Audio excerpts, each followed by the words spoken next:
નમસ્કાર ખેડૂત મિત્રો, જય દ્વારકાધીશ અને પશુપાલક મિત્રોને જય ઠાકર। તો મિત્રો આપણે ઘણો ટાઈમ થયા વિચાર કરતા હતા અને ઘણા મિત્રોની કોમેન્ટ હતી અને નંબર છે ને જેના પાસે એ વોટ્સએપમાં સ્પેશિયલ મેસેજ કરીને કહે છે કે માલદેવભાઈ તમે એક આનો વિડીયો બનાવો અને તમારે પણ જો જેટલા ખેડૂત મિત્રો પશુપાલનનું કરે છે અને દૂધની બધાને જરૂર હોય અને આ સમય અત્યારે ગરમીનો છે તો પશુમાં એવું થતું હોય કે દૂધ નથી વધતું, ફેટ નથી વધતા કે પશુ પાણી નથી પીતું, પશુ હોજી જાય છે, પગ લંગડાય છે, કેલ્શિયમની ઉણપ છે, ફોસ્ફરસની ઉણપ છે, આવા ઘણા ઘણા પ્રશ્ન થતા હોય ને, મારે થતા હોય એવા।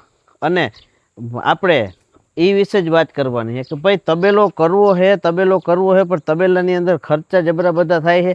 ઘણા એમ કહે છે કે તબેલામાં કંઈ વધતું નથી, લાખ એકનો જો અમારે ખાલી આ નફો હે દેખાય નહીં, આ એટલે આ ધોઈડ નથી ખાતર હે અને વર્મી કમ્પોસ્ટની માથે ટક્કર મારે, ડીએપીની માથે ટક્કર મારે અને કોઈ પણ રાસાયણિક ખાતરની માથે ટક્કર મારે। અને જ્યારે જે તબેલો હોય ને એની વાડી જ આવું વાઢિયું આપણે નેપિયર કહીએ હોય, કેમ કે એની અંદર ખાતર પૂરતા પ્રમાણમાં મળતું હોય। અને વાત કરીએ આપણે કે ભાઈ પશુને ઉનાળાને જે સિઝન છે ગરમીની અંદર સાર સંભાળ રાખવી હોય તો લગભગ પશુપાલકને આપણા વિડીયો જોતા હોય એને તો ખબર છે જ ને, ના હોય એના માટે તો ખાસ કરીને કે ભાઈ આવી ગરમીમાં આપણા પશુનું દૂધ છે એ કાયમથી કાયમ ઘટતું જતું હોય તો શું કરવું પડે। અને અત્યારે આ સમય એવો હોય કે પશુનું લગભગ વ્યાણ છે એ ઉનાળામાં ઓછું પડતું હોય છે એટલે દૂધનો ઘટાડો રહે છે, ડેરીવાળા ભાવ વધારે છે કે પશુપાલક દૂધ વધારે કરે, પણ કરવું તો ક્યાંથી કરવું? વાયુની અંદર કેન ઠલવી દઈ, પાણીની આખી ભેરી હોય લઈ જાય કેન થાય ના થાય એવું ના બને। પણ પશુને તમે ગરમીનો થોડોક સમય આવવાનો હોય કે જે હીટમાં આવવાનો એ થોડોક ચેન્જ કરી નાખો તો કદાચ શક્ય હોય કે આપણા પશુ ઉનાળામાં જ વ્યાય છે। તો આપણે કંઈક એવી રીતની એક પ્રોસેસ કરી છે કે પશુ વધારે પડતું ઉનાળામાં જ્યારે આપણે દૂધની અપૂર્તિ હોય ત્યારે આપણા પશુ વ્યાય અને દૂધ આપે, આવો કંઈક નવો ખેલ નાખ્યો છે। હવે આ ખેલ નાખવામાં કંઈક પાછા પડતા હોય પણ ટ્રાય કરાય એક બે પશુમાં। તો આપણે શું કર્યું ને એ હું તમને સમજાવવા માટે સ્પેશિયલ જ વિડીયો બનાવી। અમારે જે આ ભેંસ રહી ને આજ લગભગ 5-6 દી થયા વ્યાણીને અને જો આ રહ્યું એનું બચલું મસ્ત મજાની છે। અને ખરેખર આપણે હરખ હોય અને આપણે શોખય હોય કે આપણે તબેલામાં પશુનો ઉછેર આપણે જાતે કરવો તો ભગવાન કુદરતે પણ આપણી હાથે હોય પાડી આવી છે। એક બીજી 12 થી 13 દિવસ પહેલાં વ્યાણી છે એ હું તમને બતાવીશ, એને પણ પાડી જ આવી છે।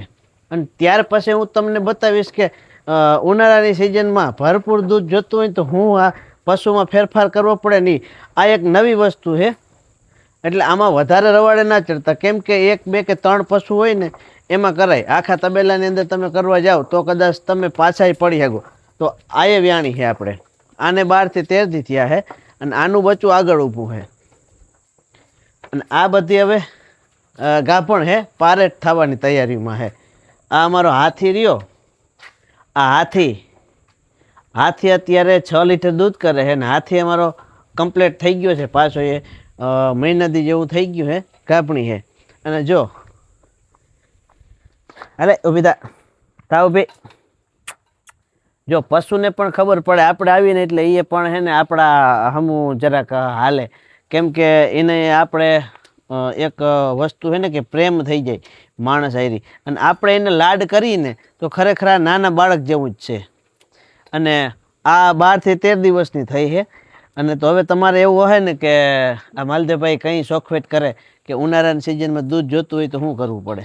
ઉનાળાની સિઝનમાં દૂધ જોતું હોય તો તમારે ફાઇનલી 310 થી 15 દિવસે તમારું પશુ વ્યાતું હોય એટલે કે 10.5 મહિના, આપણે લેખી દેહી ભાષામાં વાત કરતા હોય કે 10.5 મહિને પશુ વ્યાતું હોય તો આપણે આપણા હિસાબથી, જો આ એક વસ્તુ શક્ય નથી, મારે 2 ભેહુમાં શક્ય થયું છે એટલે હું વાત કરું, કાલ વળી તમે ધડધડાટી બોલાવ્યો કે અમારે તો આવું ના થયું એટલે પહેલાં જ શોખવેટ કરી દઉં કે કઈ રીતે કે ભાઈ પશુ માનો કે આજ આરે આવ્યું છે, આજ આપણે બીજદાન મુકાવી દીધું છે ને આજથી 10.5 મહિને આપણું ઢોર વ્યાય, આ રીતનું સેટિંગ કરવાનું છે કે ઉનાળાના 4 મહિના જે હોય એ 4 મહિનાની અંદર ફાગણ ચૈતર વૈશાખ ને જેઠ, માનો કે આનાથી 10 મહિના પહેલાં આપણું પશુ આરે આવે ને એટલે આપણે એને બીજદાન મૂકવાનું. અને કદાચ એથી વહેલું આરો આવી જતું હોય ને આ 4 મહિનાની અંદર આપણું પશુ વ્યાયામ ના હોય તો ખરેખર તમે 2 થી 3 વાર એની ગરમી હીટ જે આવે એને જવા દો અને ટ્રાય કરો. એવું નથી કે પશુ પાછું હીટમાં આવીએ જ નહીં. ખરેખર પશુ હીટમાં 20 દિન 25 દિવસે આવતું જોઈએ. હારે જો એની સાયકલ ચાલતી હોય ને તો, કે એનું શરીર કમ્પ્લેટ એકદમ તંદુરસ્ત હોય તો 20 થી 21 દીની આ સાયકલ ચાલુ રહેતી હોય તો એક તમારે 25 ભેહુંનો કે 50 ભેહુંનો તબેલો હોય તો તમે ખરેખર ટ્રાય કરજો 3 થી 4 પશુમાં કે આપણે ઓવર ટાઈમે એને ગાભ રાખવો હોય. થોડુંક ફેરફાર કરવાથી જો આટલો બધો આપણે ફાયદો થતો હોય તો આપણે આ ફેરફાર કરવો જરૂરી છે ને. તો આ રીતનું કંઈક આપણે પશુમાં ટ્રાય કરી છે અને સફળતા મળી છે. અને વસ્તુ એવી થાય, ઘણાના પશુ એવા હોય કે એ 1 વખત ગરમીમાં આવે, 2 વખત ગરમીમાં આવે, 3 વખત ગરમીમાં આવે તો પશુ છે એ દૂધ બારી જતું હોય છે. આપણે એને જો બીજદાન ના કરાવી કે પાડે ના લઈ જઈએ તો પશુ દૂધ બારી જતા હોય છે. આવા પ્રોબ્લેમ પણ થતા હોય. એટલે બહુ રિસ્ક લીધા જેવું નથી, પણ આજ 25 ભીહું હોય તો 2-3 ભીહુંમાં ટ્રાય કરવા જેવી છે. અને હું તમને જે આ ટોપિક બતાવું ને આ સ્પેશિયલ ભેહું ઉપર જ કરજો. કેમ કે આપણે ગાય રાખી નથી ને એટલે ગાયનો આપણે અનુભવ નથી. છતાં પણ તમારે કોઈને તમારે જોખમથી કરવું હોય તો કરી શકો.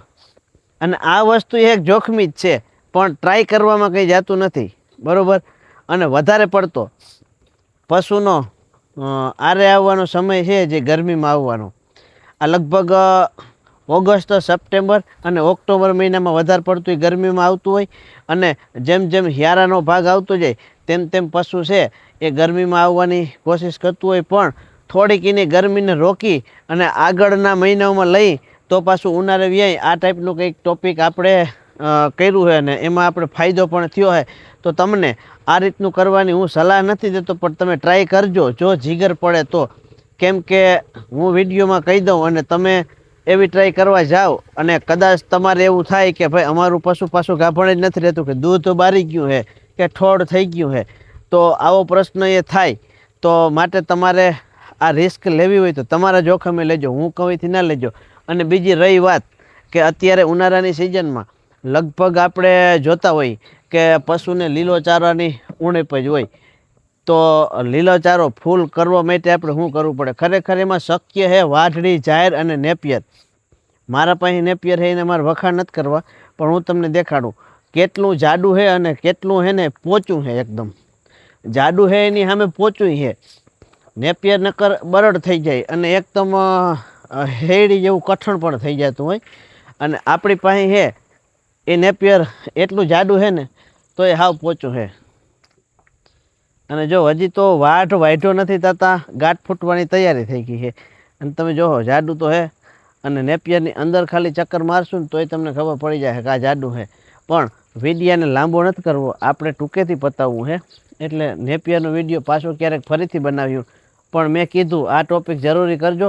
અને બીજું કે ઉનાળાની ઋતુની અંદર પશુને આપણે વધારે પડતું પાણીની જરૂર હોય તો પીવડાવવું પણ જરૂરી છે. તો આ ટ્રાય તમે જરૂરથી કરજો. આવજો. જય દ્વારકાધીશ ને હર હર મહાદેવ.